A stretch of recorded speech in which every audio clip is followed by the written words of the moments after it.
चाहिँ इजरायलमा चाहिँ एउटा फेस्टिभल हुन्छ है, त्यो चाहिँ पुरिम भनेर भन्छ। त्यसको लागि चाहिँ होइन, यो चाहिँ सबै यहाँनिर चाहिँ उयो रहेछ हो।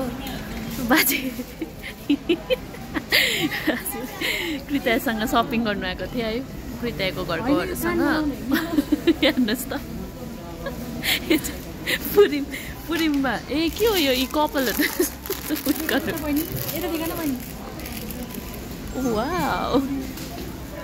यो लाउँछु ल म आना मैले उयो गर्दिनँ। यो चुयाको यही हेर्नुहोस् कति हो प्राइस? यस्तोहरू लाएर हिँड्छ नि त पुरिम महिनाले है। यहाँ हेरी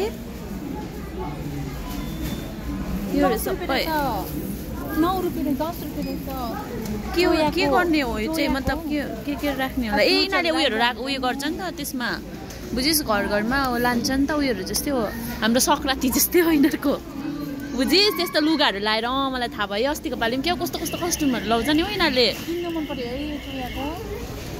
यो मलाई पुरा मन पर्यो। मलाई यो मेकअप पिक्चर राख्नु यो उयो रहेछ प्लास्टिकको रहेछ, हेरी क्या मजाको रहेछ। मेकअप पिक्चर राख्नु लागि चुयाको मलाई चाहिँ यो मन पर्यो, प्लास्टिकले बनाएको रहेछ। हेरी यो झन् क्या मजाको रहेछ।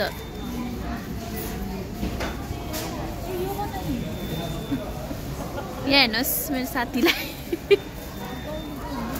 पुरिमले गर्दा रहेछ यो सपिङ गर्नु पनि उनीहरू त्यसकै लागि आएको होला है।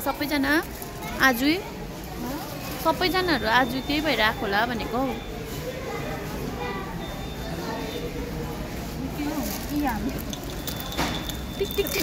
सानोको जस्तो याद आएन नानीहरूलाई टक्क गर्दै